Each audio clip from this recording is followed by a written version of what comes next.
할렐루야. 오늘 저희들 갈라디아서 2장 11절 14절 말씀을 가지고 갈라디아서 강의 7번째 시간 복음의 진리를 따라 바르게 행하라 라는 제목으로 오늘 함께 은혜를 나누도록 하겠습니다. 우리 갈라디아서 시작하고 나서 1장 11절서부터 2장 마지막 21절까지 바울은 갈라디아서 앞에 자신의 이야기, 우리가 흔히 얘기하는 간증을 하고 있습니다. 우리가 지난번 시간에 첫 번째 간증, 다메섹 가는 길에서 예수님 만났던 그 간증 이야기 나눴고, 그 다음에는 바울이 예루살렘에 방문하였을 때 할례의 문제로 예루살렘 교회에 있는 지도자들과 협의하고 지지받고 또 함께 힘을 합치는 그 내용의 간증을 보았습니다. 오늘은 이제 그 세 번째 이제 간증인데, 오늘 이 간증은 실은 11절에서부터 21절까지 쭉 나오거든요. 그래서 너무 길어서 오늘 그 앞에 절반 정도를 오늘 여러분들하고 함께 말씀을 나누려고 합니다. 이 세 번째 간증, 충격이죠. 네. 다른 성경에는 나오지 않는, 바울이 대체적으로 했던 활동을 사도행전에서 다 기록해주고 있는데, 이 사건은 사도행전에 나오지 않는 사건이죠. 뭐 여러분들도 오늘 지금 읽으셔서 알겠지만 베드로 사도에게 바울이 공개적으로 책망하였다. 야, 이것이 정말 있을 수 있는 일인가? 라고 생각되어질 정도로 충격적인 사건이거든요. 일단 기독교 지도자들 사이에서 뭔가 잘못되어졌다고 책망하는 일들을 굳이 얘기할 필요가 뭐가 있을까라는 생각이 들기도 하고, 또 베드로 사도는 당시 모든 교회에 가장 앞서 있는 지도자였기에 사도 바울처럼 이렇게 저 뒤에 있는 사도로서 책망을 할 수 있는 그런 일은 참 상상하기 어려운 일입니다. 그런데 바울은 갈라디아서를 쓰면서 이 이야기를 굳이 진술하고 간증하고 있어요. 이것은 바울이 베드로를 책망했다라는 그 사실보다 이 사건을 통하여서 갈라디아서라고 하는 서신을 받는 갈라디아 교회와 그리고 교인들에게 하고 싶은 이야기가 있었기 때문에 이 사건을 굳이 간증하지 않았나라고 생각을 합니다. 그래서 오늘 읽으면 내용이 무슨 내용인지 잘 가늠이 안 오시죠. 그래서 오늘은 그냥 성경 안에 도대체 무슨 일이 있었길래 이런 일이 있었을까에 대해서 좀 공부하는 시간을 좀 가지려고 합니다. 먼저 안디옥 어디 있냐? 여러분들 사진에 보시면 저 예루살렘 그 위쪽에 노란색으로 안디옥이라고 있죠. 이 안디옥은 꽤나 큰 도시였어요. 그래서 그 도시에 많은 사람들이 모여드는 그런 도시였는데, 이 안디옥이라고 하는 곳에 교회가 세워졌습니다. 근데 이 안디옥 교회의 특징이 뭐냐? 이방인들에게 복음이 전해지고 이방인들이 예수 그리스도를 믿는 자들이 많이 늘어나서 안디옥 교회에는 정말 이방인들이 정말 대거 함께하는 아주 특별한 교회로 성장되어진 그런 교회입니다. 그래서 사도행전 11장 20절에서 21절에 보시면 거기에 그렇게 기록되어져 있죠. 헬라인에게도 예수를 전하였더니 정말 많은 사람들이 주께 돌아왔다. 이 안디옥 교회에 아주 큰 그런 의미입니다. 이렇게 안디옥 교회에 부흥이 일어난다고 하니 예루살렘 교회, 예루살렘 이제 전체 교회의 어머니 교회, 모교회라고 보통 얘기하죠. 당연히 관심을 기울이게 되겠죠. 그래서 이 교회를 특별하게 더 관리를 해야 되겠다라는 생각이 들어서 바나바라고 하는 아주 중요한 일꾼을 이 안디옥 교회에 파송합니다.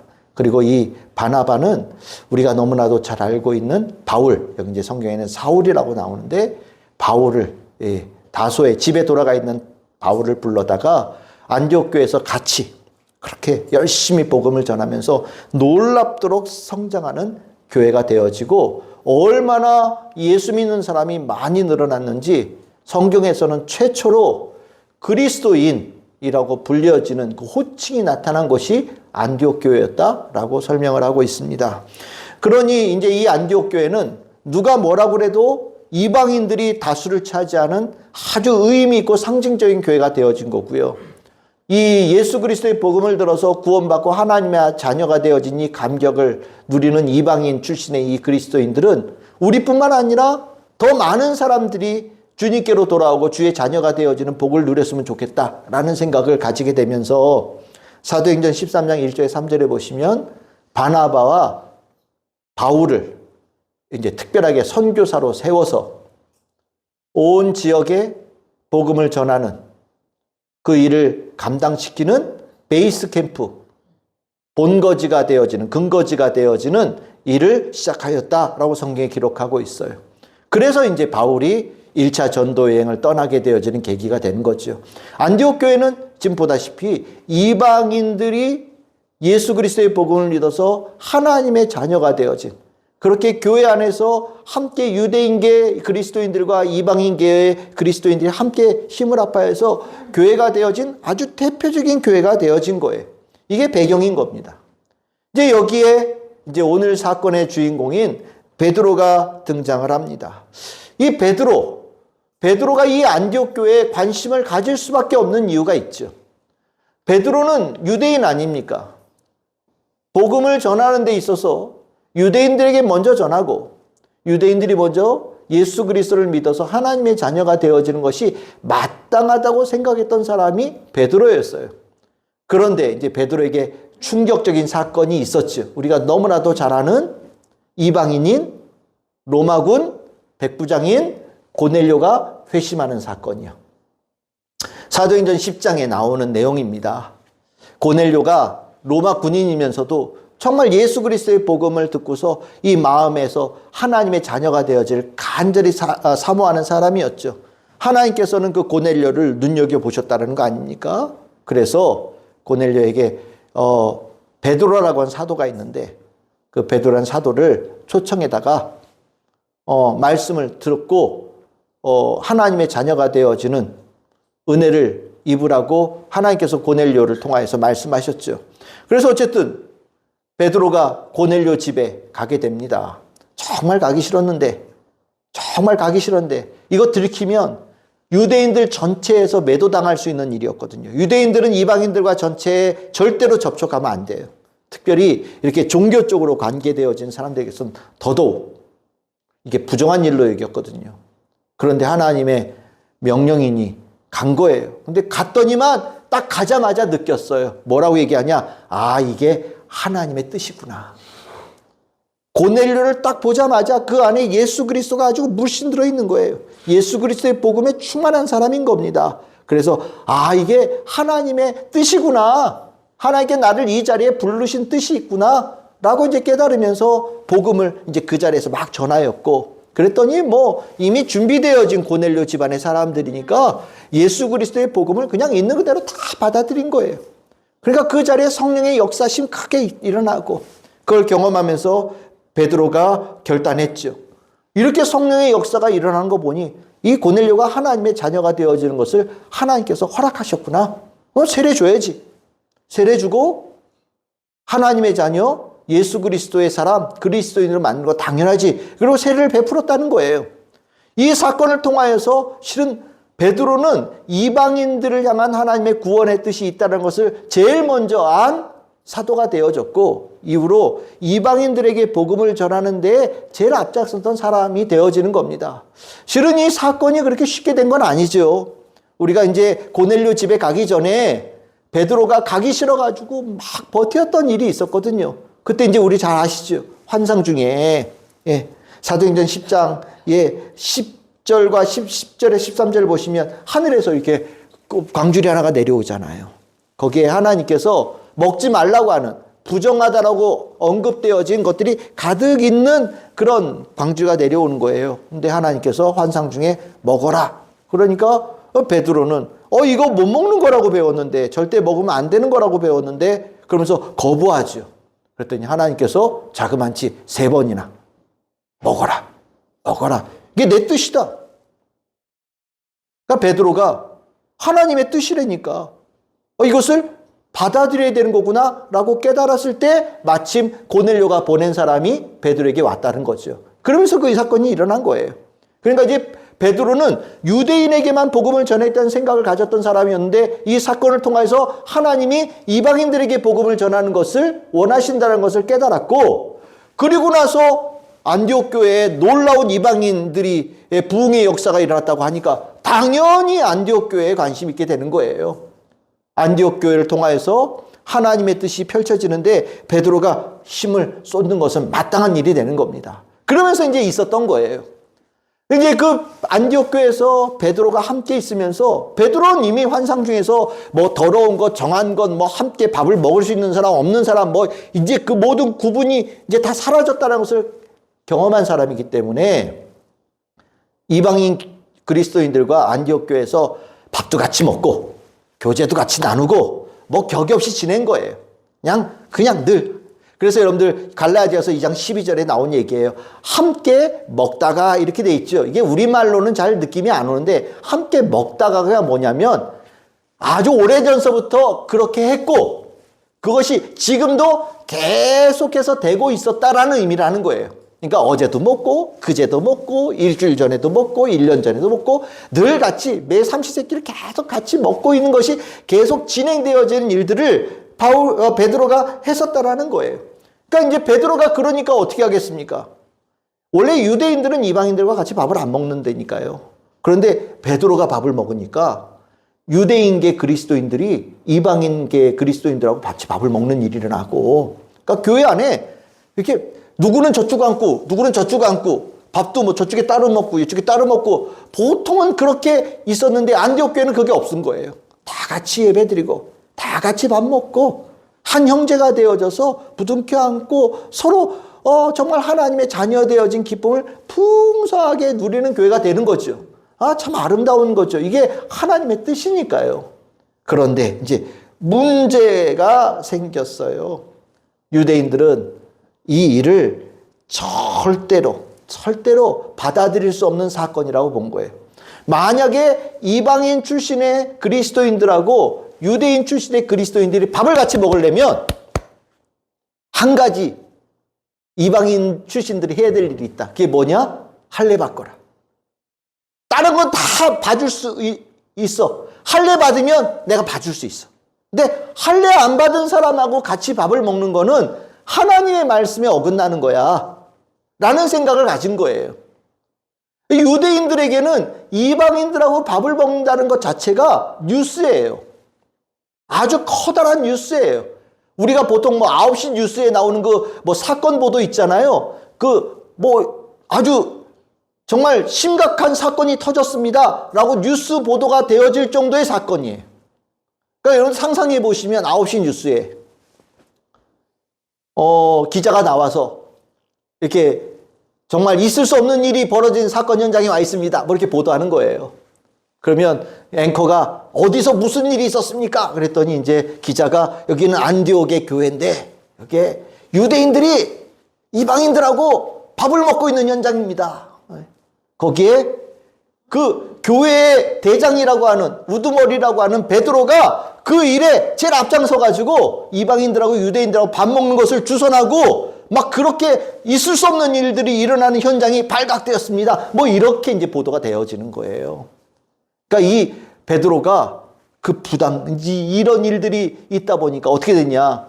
이제 성경에는 뭐라고 되어 있으면 야고보에게서 온 사람. 이 야고보가 누구냐면 예수님의 형제예요. 예수님의 형제 야고보인데 이 야고보가 예루살렘 교회의 전체 살림살이 모든 것을 이렇게 관할하는 역할을 했던 것 같아요. 그러니까 야고보가 그런 일이 벌어지면서 유대인 사회에서 막 논란이 되니까 야고보가 안디옥 교회에 몇 사람을 보낸 거예요. 메시지를 주면서. 무슨 메시지를 줬을까요? 좀 자제하라고 그래. 요즘 시끄럽잖아. 여러분들 예루살렘에 있는 교회가 얼마나 위협을 당했겠어요. 걔네들이랬는데 베드로가 이 교회의 우두머리를 했는데 그건 쟤네들도 그런 애들 아니야? 그러면서 막 그 뉴스가 나오기 시작하면서 예루살렘에 있는 유대인들이 그 예루살렘에 있는 예수 그리스도를 믿는 사람들을 막 공격하는 일들이 일어나지 않았겠습니까? 그러니까 야고보가 급한 마음에 베드로에게 사람을 보낸 거예요. 자제해달라고. 그러니까 베드로가 그 얘기를 듣고 뒤로 물러선 거예요. 밥 같이 잘 먹고 있다가 야고보가 보낸 사람들이 와가지고 할례 받지 않은 사람들이랑 밥 먹는 게 지금 이슈가 됐으니까 이제 그만하라고. 당신 정말 그러면 당신 책임져야 된다고. 뭐 이런 얘기를 하니까 베드로가 마치 잘못을 한 사람인 것처럼 뒤로 쑥 물러섰다는 거예요. 그러니까 베드로가 물러서니까 뒤에 이제 여파는 어떻게 될지 상상이 되시죠. 유대인 출신의 그리스도인들도 같이 베드로를 쫓아가지고 쑥 물러서는 일들이 생기고, 그 심지어는 이제 바울이 얘기할 때 난 충격받았다. 뭐라고 하냐면 바나바도 그러더라. 이방인들에게 복음 전하는 그 일에 앞장섰던 바나바마저도 세상에 베드로가 물러서니까 같이 이렇게 물러서는 일들이 일어났다라고 전하고 있는 겁니다. 이 모습을 바울은요, 굉장히 충격적으로 받아들였어요. 이것이 교회가 예수 그리스도의 뜻에 의해서 모두가 하나 되어지는 것이 깨지는 일이 되어지고, 이것이 더 나아가서 이제 복음을 들고 이방인들에게 나아가야 될 텐데, 그 예수 그리스도의 복음을 들어서 주님께로 돌아온 그 그리스도인들은 계속해서 유대인 출신의 그리스도인하고 같이 어울릴 수 없는 사람들이 되잖아요. 그럼 교회가 이 교회하고 이 교회는 다른 교회가 되는 거죠. 하나의 교회가 될 수 없잖아요. 누구는 이 교회 다닐 수 있고 누구는 이 교회 다닐 수 없고, 그렇다면 교회는 하나가 아니라 둘이 되어지는 거잖아요. 그래서 바울은 이 사건에 대해서 아주 심각하게 눈여겨보게 되어졌다라고 얘기를 하고, 오늘 얘기하다시피 바울이 어떻게 했다고요? 그런 행동을 한 베드로를 책망했다. 그것도 그냥 사사로이 뒤에서 형님 왜 그러셨어요? 뭐 이게 아니라 그냥 이렇게 모든 사람 다 있는 데서 공개적으로 베드로 사도요, 당신 잘못했습니다 라고 아주 공개적으로 꾸짖었다는 거예요. 이 사건을 바울이 스스로 얘기하고 있어요. 그러면 바울이 베드로를 꾸짖은 그 내용이 뭐냐?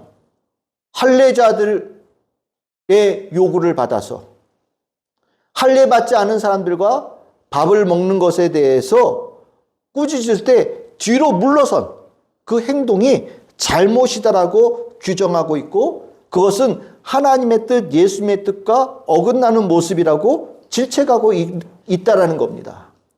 우리가 잘못이 뭐냐에 대한 얘기를 할 때, 뭐 도둑질을 하거나 다른 사람에게 위해를 가하거나 뭐 법적으로 어긋나는 일을 할 때 우리 잘못이라고 얘기를 하잖아요.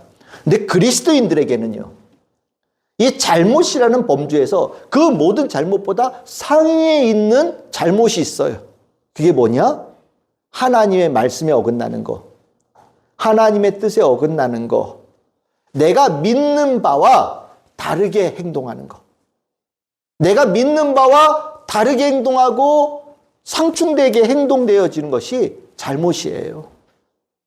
세상에서는 이거 가지고 깜빵에 넣지도 않고 수갑 차지도 않아요. 근데 하나님께서는 우리가 말씀대로 살지 않고 하나님의 뜻에 맞추지 않고 예수 그리스도의 복음에 맞지 않고 믿는다라고 고백하는 것과 다르게 살아가는 것을 심각한 중대한 범죄로 여기신다라는 것이 바울이 교회에 가르쳐주는 중요한 명제입니다. 우리가 회개하잖아요. 우리 회개하죠. 뭘 회개합니까? 다른 사람에게 내가 돈을 뺏었어요. 다른 사람을 때렸어요. 다른 사람에게 내가 아픈 말을 했어요. 물론 회개거리가 돼야죠. 근데 실질적으로 우리에게는 보통 사람들이 회개하지 않는 특별한 회개의 주제가 있는 거예요. 그게 뭡니까? 내가 믿는 바대로 살지 못했습니다. 주님께서 나를 구원해 주신 은혜 받은 대로 살지 못했습니다. 하나님의 뜻을 제대로 따르지 못했습니다. 이게 우리가 가져야 될 중요한 회개의 주제고요. 이 회개의 주제가 그 어떤 주제보다 위에 있어요. 실은 이 바울이 베드로를 책망한 부분이 바로 이거예요. 바울을 당신이 믿는 바대로 하지 않으니 당신이 말한 모든 것들이 다 허물어지고 결국 교회가 무너지고 훼손되어지는 일이 일어나지 않냐라고 책망하고 있는 겁니다. 이것은 바울의 책망이 아니라 하나님께서 베드로를 책망하시는 거예요. 우리는 이 책망에 굉장히 민감해야 됩니다. 우리가 사사로운 이익에 대해서 우리 굉장히 민감하잖아요. 실은 우리는 100원 가지고도 싸울 수 있고요. 1000원 가지고도 싸울 수 있어요. 우리는 그 1000원이 목숨 걸 일이라고 생각되어질 때도 간혹 있습니다. 그런데 정말 우리에게 중요한 문제는 하나님의 말씀을 믿는 대로 살지 못하는 것. 이 부분이 정말 우리에게 민감한 문제고 하나님께서 그것을 굉장히 눈여겨보고 계신다라고 하는 것을 우리는 분명히 아셔야 돼요. 바울은 얘기하잖아요. 사람을 기쁘게 할 것인가? 하나님을 기쁘게 할 것인가? 사람 눈치 보고 살 것인가? 하나님의 뜻에 민감하게 살 것인가? 바울은 분명히 얘기합니다. 나는 하나님의 뜻에 민감하고 하나님을 기쁘시게 하는 데 살 거다. 그러면 아무리 그릇되어진 것이 우리들의 신앙을 흔들려고 해도 끄떡하지 않고 굳건하게 딱 설 수 있게 되는 거예요. 근데 바울은 그걸 못했다라는 거죠. 그 모습이 바울이 보기에 어떻게 보였느냐? 갈라디아서 2장 13절입니다. 외식하는 자처럼 보였다라고 얘기를 해요. 여러분들이 외식한다라는 게 여러분들이 연기하는 거거든요. 연기하는 거. 탤런트들 연기하잖아요. 왕 역할을 하면 왕처럼 하고, 예? 의사가 되면 의사 역할처럼 하고, 뭐 이런 거 있잖아요. 연기하는 건데, 이 외식이라는 단어가 우리는 가장 인상 깊게 들리는 건 예수님께서 유대인들을 향하여 비판하실 때 쓰신 단어잖아요. 그 비판의 내용이 뭡니까? 너희들은 명찰은 하나님의 백성, 하나님의 자녀라는 명찰 달고서 사는데 실질적으로 너희들의 속은 하나님의 자녀가 전혀 하나님의 자녀라는 생각 없이 산다. 그래서 예수님께서 뭐라고 하시냐? 너희들 연기 너무 잘한다. 이렇게 평가하신 거거든요. 연기를 한다는 게 뭡니까? 왕을 연기한다고 왕이 아니지요. 정말로 하나님의 자녀가 되어야지 하나님 자녀처럼 연기하는 건 아무 의미가 없잖아요. 그런데 이렇게 하나님의 뜻, 예수님의 뜻은 모든 이들이 예수 그리스도로 구원받고 한 형제가 되어지기를 원하시는데 베드로가 할례자들의 요구에 이렇게 마치 잘못한 것처럼 이렇게 뒤로 물러서는 이 모습이 마치 예수님께서 유대인을 비난할 때 비난받았던 그 사람들의 모습을 떠올리게 되어졌다라는 거고, 이제 바나바도 유혹받았다. 이게 들불처럼 퍼져나간다라는 거예요. 확 퍼져나가서 모든 사람들이 베드로 당신의 행동에 영향을 받는 일이 일어난다라고 베드로는 비난하고 있고 책망하고 있는 겁니다. 실은 이 모습을 바울이 얘기하고 있는 바는 바로 갈라디아에 있는 교회와 성도들이 이 문제를 겪고 있다고 보았기 때문이에요. 베드로가 지금 할례를 받아야 된다라고 주장하는 사람들의 그 강한 요구에 마치 그들의 이야기가 맞는 것처럼 믿음을 저버리고 물러선 것처럼 갈라디아 교회는 바울이 세운 교회라고 그랬잖아요. 예수 그리스도로 구원받는다. 다른 거 말고 예수 그리스도를 믿어서 구원받는다. 너희들은 예수 그리스도 믿는데 모든 초점을 맞춰야 된다고 가르치고 왔는데 좀 있다가 다른 사람들이 와서 거짓 복음을 전하는 사람들이 와서 속닥속닥 거렸더니 바울이 가르친 바를 다 내던지고 그들의 이야기를 받아들여서 마치 이제까지 잘못한 것처럼 뒤로 물러서는 갈라디아 교회와 성도들이 된 거 아닙니까? 그 사람들이 와서 뭐라고 얘기했겠어요? 너희들 계속 이러면 유대인 계속 쫓아내버릴 거야. 너희들 사는 거 모두 다 망가뜨려버릴 거야. 상종도 안 할 거야. 밤길 조심해. 너희들 뒤에서 누가 너 쳐서 죽일 거야. 협박하지 않았겠어요? 그러니까 자신이 믿는 바를 내려놓고 협박을 따른 거거든요. 마치 이 모습이 베드로가 했던 모습과 똑같다라는 거예요. 그럼 그것에 대해서 하나님이 어떻게 보시냐? 잘못했다. 잘못한 일이라고 평가하신다는 것을 가르쳐 주는 겁니다. 우리도 이 시각을 분명히 알아야 돼요. 우리가 믿음을 따르느냐 믿음을 따르지 않느냐는 사람들은 비난하지 않아요. 세상에서는 우리가 믿음을 따르는 거에 대해서 오히려 너무 꽉 막힌 사람 아니야? 너무 고지식한 사람 아니야? 너무 종교적으로 너무 열성주의자 아니야? 라고 오히려 그 모습을 비난할지 몰라요. 근데 중요한 거는 하나님의 눈이 필요하죠. 우리가 믿는 바대로 행하지 않는 모습을 하나님은 슬퍼하셔요. 내가 믿는 바대로 행동하는 것을 하지 못하고 뒤로 물러서는 것을 하나님은 슬퍼하셔요. 복음의 진리를 따라 바르게 행하지 못하는 모습을 하나님께서는 슬퍼하시고 책망하신다는 사실을 우리는 분명히 알아야 됩니다. 우리 성도들에게 여러분들이 복음의 진리를 따라서 바르게 행하는 것에 대해서 늘 관심을 가지고 그렇게 잘 살아낼 수 있는 우리 성도들 다 될 수 있기를 주님의 이름으로 축복합니다. 그러면 여기서 한 가지만 더 나갑시다. 바울은 왜 베드로가 그렇게 복음의 진리를 따라 행하는 것, 올바르게 행하는 것이 실패했다고 분석하고 있는가? 우리가 믿음이 뭔지 우리 알잖아요. 근데 우리는 언제 믿는 바대로 제대로 행하지 못하는 일이 일어나는가? 바울은 명확하게 답을 제시합니다. 그게 뭐냐? 두려워해서다. 사람을 두려워해서다. 라고 얘기를 해요. 오늘 얘기 나오잖아요. 야고보에게서 온 어떤 사람들이 왔는데 뭐라고요? 그 할례자들을 두려워했다. 두려움이 오니까 물러서는 거예요. 내가 가진 이 믿음이 두려움이라는 것 앞에서 녹아내리는 거예요.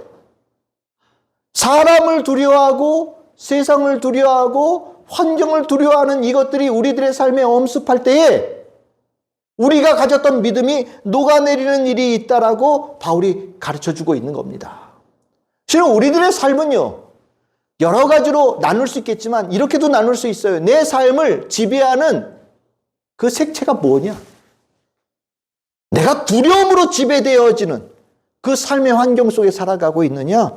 아니면 예수 그리스도 복음에 대한 믿음이 지배하는 삶을 살고 있느냐? 이게 삶을 완전히 둘로 나눠요. 저는 이 두려움이라고 하는 이 부분을 저는 여러분들도 혹시 보셨을지 모르겠지만 다른 종교를 믿는 분들의 모습 속에서 봐요. 그 두려움이 가득하여서 전전긍긍하는 모습 속에서 막 신한테 가서 살려달라고 요구하고 자기가 가지고 있는 막 그 정성을 들여가지고 그 두려움을 벗고자 하는 그 마음들이 얼마나 강렬하게 표현되는지 느껴져요.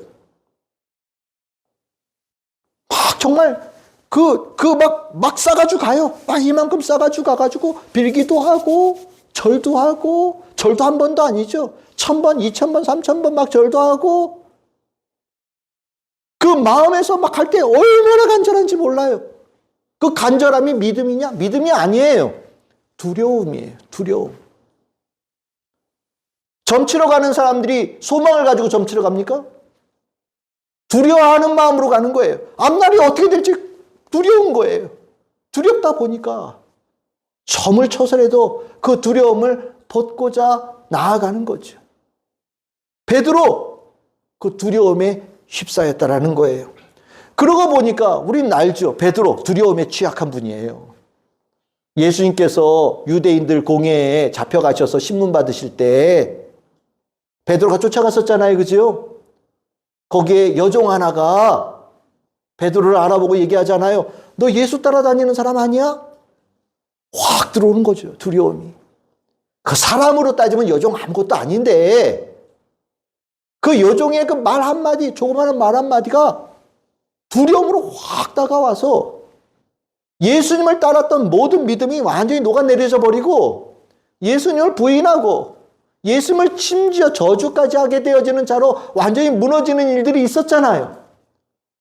원래 베드로가 이렇게 두려움에 취약한 사람인 거예요. 근데 오늘은 할례자들, 이 사람들의 앞에서 이 다시 두려움에 완전히 잠식되어진 일이 일어난 거지요.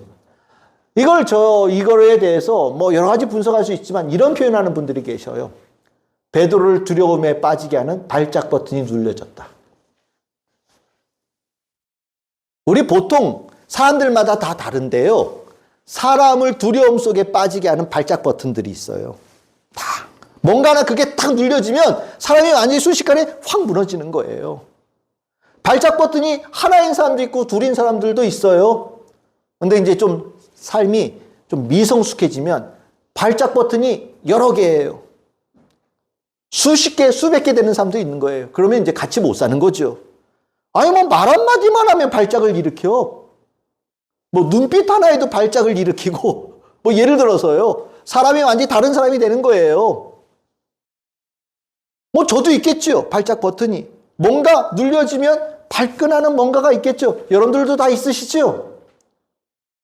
사단은 알아요. 우리에게 취약하게 만드는 발작 버튼이 무엇인지를 사단이 알아요. 그 발작 버튼을 누가 쿵 누르면 믿음도 확 물러서고 내가 옳다고 여긴 바도 확 물러서는 일이 생기고 해야 될 일도 뒤로 물러서는 일이 생긴 거예요. 베드로가 그 발작 버튼이 눌려진 거예요. 그런데 참 감사한 것은 사람에게는 발작 버튼만 있는 게 아니에요. 회복 버튼도 있어요. 발작 버튼이 일으킨 문제를 회복 버튼을 눌려줬을 때 다시 돌아오게 되어져요. 발작 버튼이 눌려질 때 두려움 속에 들어갔다면 회복 버튼이 눌려질 때는 다시 평안으로 돌아오게 되는 버튼이 있어요. 오늘 베드로는 발작 버튼이 눌려진 거예요. 두려워진 거예요. 그런데 바울은요, 그런 베드로에게 찾아가서 책망하였다라고 하는데 이 책망하였다라는 것은 회복 버튼을 눌러준 거예요. 그러니까 우리가 생각할 때 바울이 감히 베드로를 공개적으로 비난해 이게 아니라 두려움 속에 우리가 흔히 얘기하는 패닉 상태에 빠져서 믿음이 녹아내리는 그를 다시 회복시키는 그 일을 바울이 찾아가서 해줬다라는 거예요. 그 일이 뭐냐? 갈라디아서 2장 14절이에요. 두 가지의 회복 버튼을 얘기를 했는데 하나는 뭐냐? 여러분들 두려움이 올 때 이겨낼 수 있는 길은 두 가지가 있어요. 예수 그리스도에 대한 복음에 대한 재확인. 예수 그리스도의 복음이 왜 위대하냐?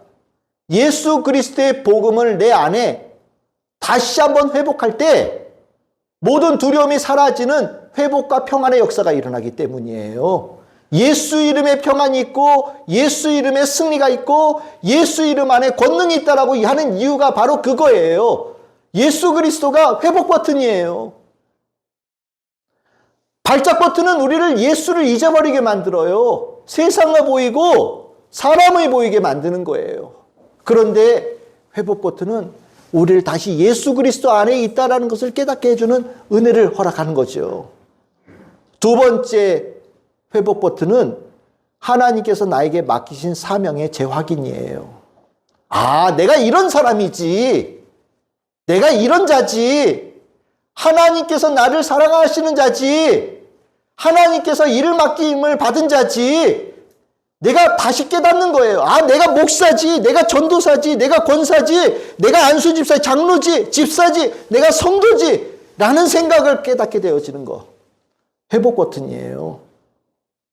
하나님과 나의 관계, 하나님께 나에게 맡기신 일을 재확인할 때 놀라운 일이 벌어지는데 바로 회복이 일어나고 평안이 이루어져요.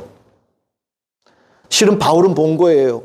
베드로가 발작 버튼이 눌려져가지고 완전히 무너지는 것을 본 거예요. 그 모습을 볼 때 바울은 당연히 가서 도와줘야죠. 그 도와준 게 뭐냐? 당신이 어떤 사람입니까? 당신이 이방인들에게 복음이 전해지는 것이 하나님의 뜻이라는 것을 그 누구보다도 가장 강렬하게 사명으로 받은 사람 아닙니까?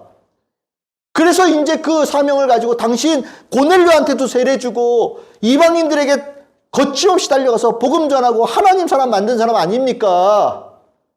근데 당신 지금 모습은 이제까지 걸어왔던 모습과 정반대의 길을 가고 있어요. 하나님께 주신 사명을 잊어버린 겁니다. 당신 그런 사람 아닙니다. 복음의 진리를 따라서 바르게 행하는 길로 돌아오십시오 라고 그분 권면한 거예요. 그랬더니 어떻게 됐을까요? 성경에 나와 있지 않은데 베드로 정신 차렸겠죠. 그 버튼이 딱 눌려주는 순간 무너졌던 베드로가 다시 일어서는 역사가 일어나고 다시 이방인들과 거리를 두었던 것이 다시 이방인들과 함께 할 수 있는 자로 회복되어진 역사가 일어났겠죠. 그러니까 이 얘기하죠. 베드로가 그 일을 해결할 수 있는 길을 내가 해봤다라는 얘기를 하는 거예요. 그럼 이 얘기 누구한테 하고 있어요? 갈라디아 교인들에게 하고 있어요.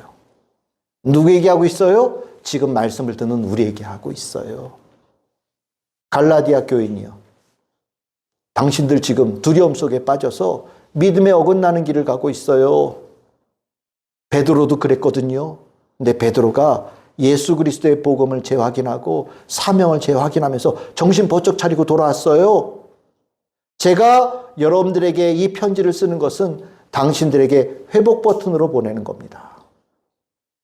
이 말씀을 듣고 이 말씀을 읽고 이 말씀을 나누면서 세상을 두려워하고 사람을 두려워했던 것들을 완전히 벗어버리고 하나님의 사람으로 얼른 돌아오는 역사가 일어날 줄 믿습니다. 그러니 이 말씀을 받아들이시고 심령에 새기십시오라고 이 편지를 보내고 있는 거예요. 오늘 이 자리에 살면서 이런저런 것으로 두려움을 갖게 되어질 수 있죠. 베드로도 넘어졌는데 우리 당연히 넘어질 수 있어요. 아마 이 자리에 올 때도 이런저런 두려움으로 영향을 받으며 온 분들도 있을지 몰라요. 근데 우리는 발작 버튼이 있지만 회복 버튼이 더 커요. 발작 버튼은 여기 조그만하게 붙어 있고 회복 버튼이 이만큼 커요. 예배를 통하여서 하나님께서 우리들의 삶에 계속해서 회복의 버튼을 눌러주시고 계시고요. 성경을 읽을 때 성령을 통하여 우리에게 회복 버튼을 계속해서 눌러주시고요. 예수 그리스도의 이름을 내 심령에 새길 때 하나님께서는 우리에게 회복 버튼의 은혜를 주시는 거예요. 우리는 그 은혜를 받고 살아가는 사람들입니다. 그러니 두려움 속으로 두려움이 삶을 지배하는 삶이 되어지지 마시고 예수 그리스도의 이름으로 하나님의 믿음과 복음이 삶을 지배하는 은혜 입은 성도들 다 되기를 바라고 그 축복을 누리는 우리 참 즐거운 교회 성도들 되기를 바랍니다. 이제 말씀을 정리하겠습니다. 바울은 참 좋은 분이에요. 진짜 담대할 뿐만 아니라 진짜 하나님의 일을 만들어갈 수 있는 사람이고 하나님의 뜻을 이행할 수 있는 힘 있는 사람이었어요.